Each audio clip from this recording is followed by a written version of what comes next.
네, 최성민입니다. 기관의 눈부터 시작하겠습니다. 넷마블과 DPC, 빅히트 상장 수혜주로 꼽히는 두 종목입니다. 나란히 신고가를 쓰고 있고요. SK바이오팜 이후 일단은 공모주에 대한 기대가 굉장히 뜨겁습니다.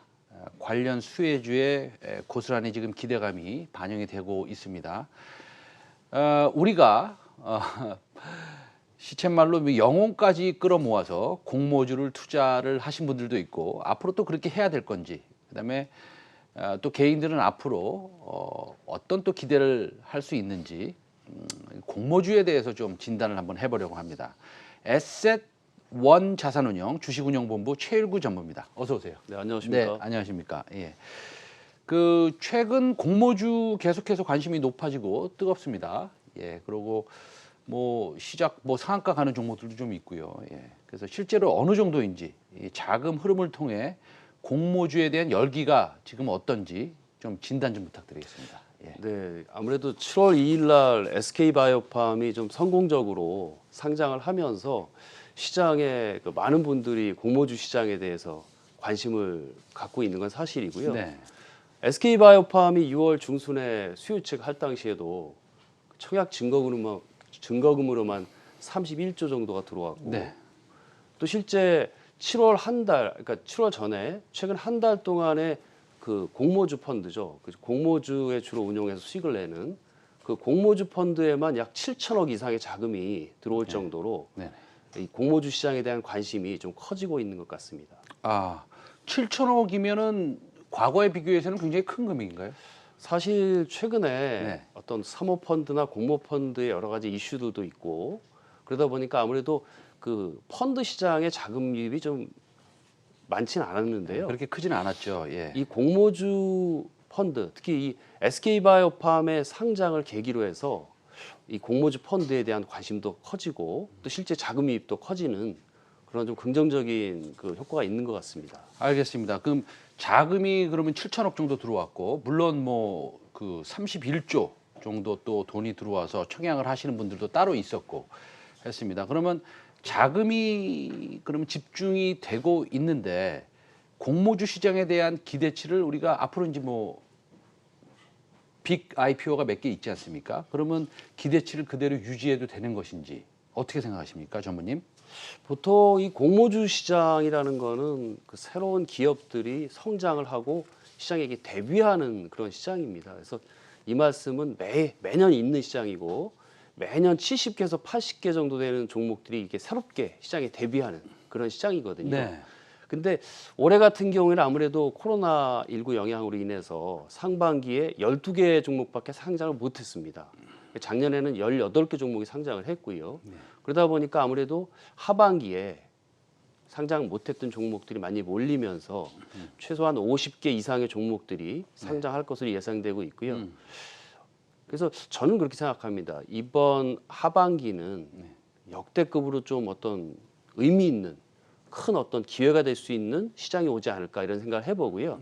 그런 근거로서 몇 가지를 제시해 보면, 첫째는 방금 말씀드린 것처럼 많이 상반기에 상장을 못했기 때문에 하반기에 한 50개 종목들이 촘촘하게 12월 초까지 상장을 할 거고요. 두 번째는 아무래도 그 SK바이오팜이 7월 2일 날 성공적으로 데뷔를 했고, 그 방탄소년단이 소속된 기획사죠. 빅히트 엔터테인먼트가 5월 말에 예비심사 청구를 했습니다. 거래소에.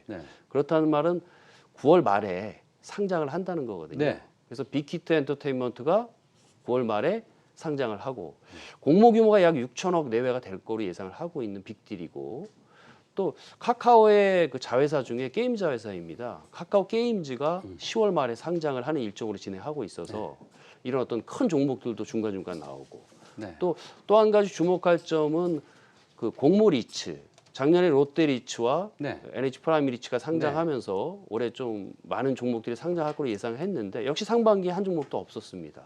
그 종목들이 하반기에 10종목이 상장을 하기 때문에, 근데 공모 리츠는 공모주거든요. 그래서 하반기에 굉장히 어떤 큰 기대가 되는 시장이다 이렇게 말씀드릴 수 있을 것 같습니다. 일단은 코로나19 바이러스 이 사태로 인해서 상반기에 IPO하는 회사가 별로 없었고 이제 하반기에 다 모일 텐데 하반기에는 뭐 우리 투자자들 다 알고 계십니다.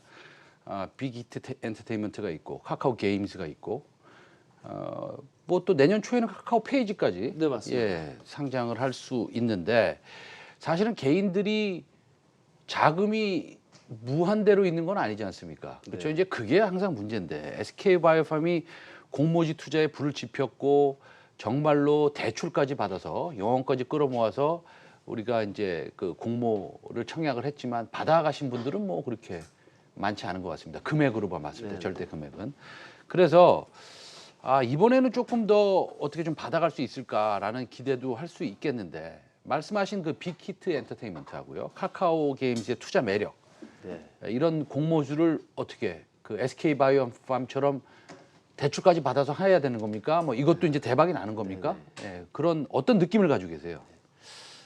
일단 빅히트 엔터테인먼트라는 회사는 네. 지금 기존에 그 주식시장에 상장돼 있는 그 엔터테인먼트 회사 3개가 있습니다. 그 JYP, 네. SM, 그쵸. YGO 3개 회사인데요. 이 3개 회사가 작년에 그 영업이익을 합쳐 보면은 대략 한 860억 정도, 네. 그 정도로 벌어들였는데요. 그렇죠. 작년에 빅히트 엔터테인먼트가 벌어들인 영업이익이 한 해 동안 987억입니다. 세 개를 합한 것보다 많네요. 예, 훨씬 많습니다. 그렇습니다. 그만큼 예. 어떤 수익력이 더 큰 회사고 또 방시혁 대표가 갖고 있는 기획력은 다 시장이 인정하는 거지 않습니까? 네. 그렇다 보니까 이 회사가 시장에 상장을 하게 되면 굉장히 주목받을 거고 또 시장에서 엔터테인먼트 그 네. 업종에서 넘버원이 될 회사는 틀림이 없는데 네. 지금 3대 기획사의 시총을 대략 합쳐보면 최근에 한 2조 5천억 원 정도 됩니다. 네네. 근데 이제 우리 빅히트 엔터테인먼트가 과연 그 밸류보다 좀 낮은 가격이나 네. 좀 매력 있는 가격에 상장을 하게 되면 네. 이번에 SK바이오팜이 3조 8천억에 상장하면서 굉장히 아주 싸게 네. 경쟁력 있는 가격에 상장했기 때문에 네. 아주 성공적으로 데뷔를 했거든요. 네. 또 그런 또 한 번의 어떤 그런 모습을 보여줄 수 있지 않을까 그런 기대를 해보고요. 또 카카오 같은 경우에는 언택트로 대표되는 기업이죠. 또 그 자회사들도 보면 대부분 네. 그 언택트한 네. 그 메리트가 있는 회사들이 많이 있는데요. 카카오 게임즈는 그 중에 한 회사고 10월 말에 상장을 하는데 아무래도 그 카카오 그룹의 첫 자회사 상장입니다. 그런 어떤 상징이 있고 또 지난 2년 동안에 굉장히 수익 모델을 잘 다듬어 왔던 회사이기 때문에 이 회사 역시 코스닥에 상장하면서 좋은 기회를 주지 않을까 이런 생각을 해보고요. 이 투자자들께서 아무래도 공모주를 투자하는 방법은 두 가지가 있습니다. 네. 직접 공모주 청약에 참여하셔서 네네. 물량을 받아서 이렇게 네. 매매를 하시는 방법이 그쵸. 있고요. 직접 투자지요. 네. 그다음에 아무래도 1년에 한 80개씩 상장을 하는데 그걸 다 제가 이렇게 개인들이 분석하기 좀 어렵고 네. 거의 불가능하죠. 예, 그런 부분들이 네. 있기 때문에 네. 전문적으로 저같이 또 이렇게 공모주를 이렇게 네. 열심히 공부하고 네네. 분석하고 투자하는 그 매니저들이 운영하는 펀드를 가입하시면 그게 간접 투자라고 하는데요. 그 공모주 네. 펀드 중에 가장 좀 좋은 펀드를 잘 선택하셔서 가입하시면 될 것 같습니다. 그 우리 시청자 여러분들한테 이제 좀 말씀을 드리고 싶은 것은 사실은 빅히트 엔터테인먼트 지금 JYP, SM 그다음에 YG랑 비교를 해주셨는데 JYP, SM, YG에 소속된 그 다양한 엔터테이너들, 셀레브리티들을 으로부터 창출되는 그런 영업이익은 사실 좀 다양하지만 빅히트 엔터테인먼트는 사실 싱글 프로덕트 디펜던시, 사실은 한 상품에 의존하는 율이 좀 심하기 때문에 네네. 밸류에이션 측면에서 이게 어떻게 될지 아니면 뭐 두세 개의 더 뭐 세상을 또 움직일 수 있는 그런 그룹을 또 만들면 모르겠습니다만 그래서 그런 게 조금 약간 밸류에이션 측면에서는 우려가 되는 것이고요. 그다음에 지금 카카오 차트를 한번 보여주시면 카카오가 거의 매일 신고가를 기록하고 있습니다. 물론 오늘은 뭐 조금 빠지고 있습니다만 네네.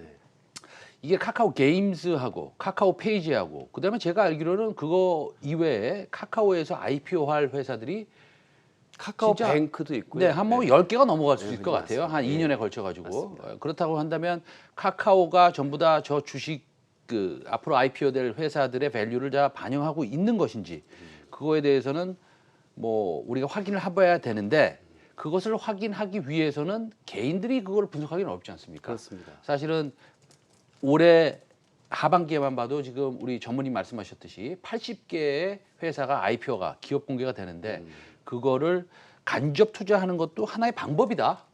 라고 말씀하시는 거 아닙니까? 그렇습니다. 예, 그것도 저는 좋은 방법이라고 생각을 합니다. 네. 그래서 뭐 전무님은 당연히 간접 투자를 좋아하시겠지만 또 거기서 또 일을 하시고 계시니까 뭐 공모주 청약에 직접 참여하는 것보다는 아무래도 간접 투자하는 것을 더 선호하시겠죠? 네, 그렇습니다. 네, 알겠습니다.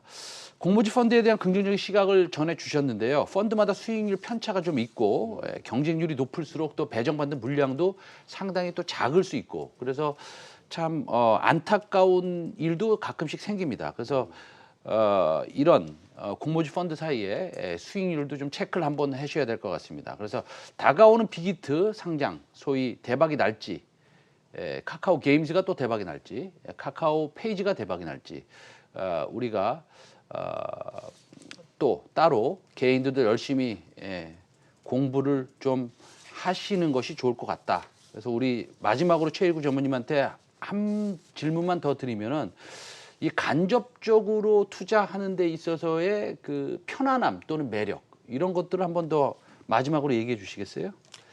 아무래도 이제 간접 투자라는 건 방금 말씀드린 것처럼 전문적인 그 펀드 매니저가 운용을 한다는 그런 측면이 좀 강점이 될 것 같고요.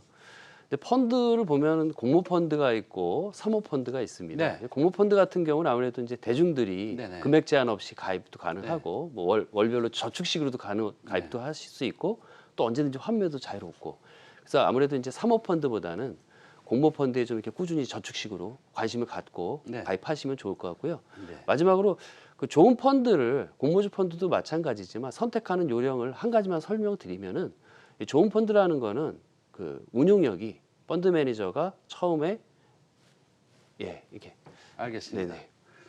네, 오늘 그 에셋원 자산운용 최일구 전무님 모시고 앞으로 기업 공개할 빅히트 엔터테인먼트, 그다음에 뭐 카카오의 자회사들, 그다음에 자금이 그다음에 이 기업 공개의 간접 시장으로 얼마나 몰리고 있는지에 대해서 설명을 좀 들었습니다. 이런 설명들이 우리가 또 시장에 지금 뭐 투자하시는 분들한테 좋은 또 힌트가 됐으면 합니다. 오늘 에셋원 자산운용 최일구 전무님 오늘 출연해 주셔서 감사합니다. 고맙습니다.